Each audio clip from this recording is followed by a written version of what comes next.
Uma notícia urgente ontem, notícia de que a CEMIG e a Copasa estão com sério risco de federalização. Ou seja, essas empresas podem ser passadas aí para o governo federal. E o mercado não reagiu nada bem com isso. Nos últimos dias, as ações da CEMIG chegaram a cair quase 20% e as da Copasa caíram um pouco menos, 6,35%. Já embutindo no preço o risco da empresa ser usada ainda mais como cabide político e com fins que não sejam os fins normais de uma empresa, ciência, geração de lucro. Isso assusta muitos investidores, sobretudo porque a CEMIG, por exemplo, ficou muito popular por ser uma posição do Luiz Barsi, o maior investidor pessoa física da bolsa. Por isso, nesse vídeo aqui, eu vou explicar, primeiro, o que está acontecendo com essas empresas, segundo, o que tem de acontecer daqui pra frente, vou dar minha opinião sobre o assunto, e vou comentar se elas estão baratas ou não. Isso é claro, de acordo com o meu método de seleção de ações. Parece interessante? Comenta aqui se você é acionista de uma ou das duas. Então é muito comum, né, que algumas empresas, sobretudo de setores que são responsáveis pela infraestrutura da cidade, sejam empresas estatais. Pode ser cidades de economia mista, só que governadas aí pelo Estado. É o caso, por exemplo, da Sabesp, da empresa de saneamento de São Paulo, da Copel, de Eletricidade do Paraná, da Sanepar, enfim, de várias outras empresas. E no passado recente, muitas delas foram pro caminho da privatização. O próprio ex-diretor da Agência Nacional de Energia Elétrica, ANEEL, se posicionou a favor das privatizações. E foi assunto de algumas manchetes ao longo dos últimos meses, uma possível privatização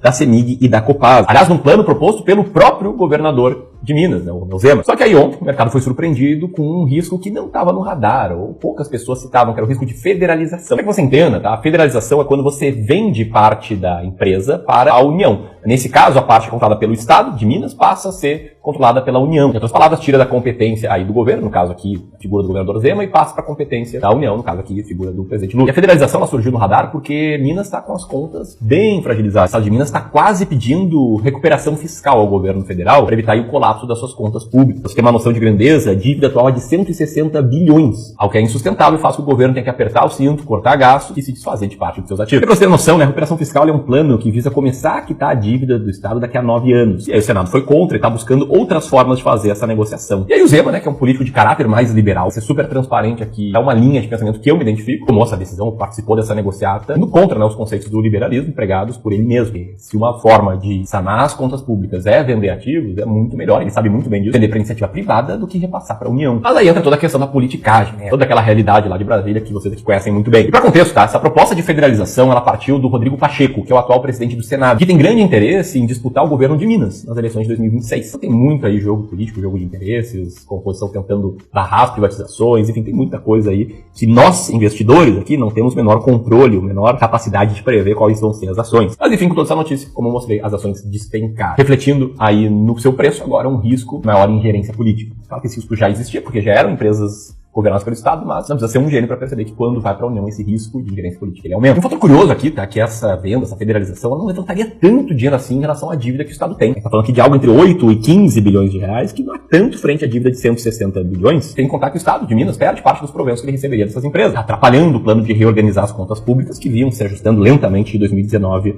para cá, saindo de um déficit para um pequeno superávit. Enfim, a expectativa do Zema é que esse processo comece a andar lá no primeiro trimestre de 2024, mas não é nada definitivo, né, no Brasil, até o passado muitas vezes é incerto. Isso aí envolve projetos de leis serem aceitos pelos deputados estaduais, depois pelo Congresso, depois uma avaliação do Tribunal de Contas da União, para saber exatamente quando esse vai acontecer mesmo essa federalização. Bom, e o que pode acontecer? Tá? Vou fazer aqui um exercício de construção de cenários futuros bastante extremos. O primeiro cenário é o cenário do ferro geral, cenário catastrófico, worst case cenário. Aqui nesse cenário todos os riscos vão se concretizar. O governo estadual passa a gestão para o governo federal transforma num cabide de emprego, em vez de colocar como executivos pessoas técnicas do setor que estão há muitos anos lá, coloca aqueles filhos de políticos, aqueles pequenos políticos que não conseguiram se eleger, esse tipo de coisa. E podem pensar até em eventualmente fechar o capital da empresa, que ativaria o tag along, né, da CEMIG, é de 80% para as ações ordinárias e não tem para as ações preferenciais, ou seja, nesse cenário aqui o acionista sai prejudicado de tudo que é lado. Claro, um detalhe, um parênteses, no caso de Copasa, o tag along é de 100%, que dá mais segurança aí pro acionista nesse cenário. Esse seria, né, um cenário mais catastrófico. Agora, o outro cenário mais otimista e talvez até mais provável, é a manutenção, né, do core das operações, talvez um pouquinho mais inchado, talvez uma pequena queda no lucro, mas nada extremamente relevante, não tendo aí bons resultados operacionais e boa distribuição de dividendos, empresas que, vale lembrar, são estatais desde sempre, né? A CEMIG desde 1952 e a Copasa desde 1963, e que mesmo sendo estatais, pegaram uma boa trajetória de rentabilidade, né? Ficando acima do Ibovespa nos últimos 10 anos e conseguindo aí pagar bons dividendos, como o caso da Copasa, por exemplo. Aqui vale lembrar também que o Estado, embora detenha, né, o controle das empresas, como aqui 50,97% das ações ordinárias da CEMIG, ou seja, ele manda na empresa, o fato é que ele tem apenas 17% das ações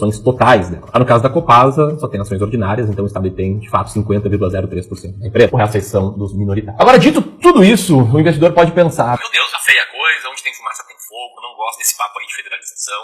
Já não gostava que essas ações eram estatais, eram controladas pelo Estado, agora pela União vai ser pior ainda. Ixi, eu não vou chegar nem perto delas, ou se eu tenho, eu vou vender. Tem que ser um pensamento bastante comum, mas não é uma forma de pensar que a gente usa aqui no Clube do Valor para tomar decisões de empresa. Eu já vou explicar aqui, né, como é que a gente faz, como é que a gente age, como é que a gente toma decisões, pra você ver se faz sentido ou não pensar de forma parecida, agir de forma parecida para você. Mas vale destacar aqui que todas as nossas decisões de investimento, elas não dependem de uma interpretação minha ou de algum sócio meu aqui do clube, responsável pela gestão das nossas carteiras, dos nossos clientes, ou por alguma previsão de algum economista. Não. São decisões apenas com base em dados, apenas com base em números, de forma sistematizada. E a gente tem uma série de regras, de sistemas, que nos ajudam a preservar o capital, o patrimônio dos nossos clientes de wealth aqui no clube e aumentar o potencial de rentabilizar esse patrimônio no longo prazo. Eu vou citar aqui rapidamente 3 sistemas que a gente usa aqui para isso. Tá? O primeiro sistema é a regra dos 3%, que diz basicamente que um ativo de renda variável, como uma ação, como um fundo imobiliário, bem como um ativo de renda fixa com mais risco, como uma debenture, um CRI, eles não vão ter um peso maior do que 3% na carteira dos nossos clientes. E assim a gente vai estar preservando o patrimônio no caso de uma notícia assim, inesperada, derrubar as ações e enfim, coisa ferrar geral. O segundo sistema é o sistema de alocação de ativos.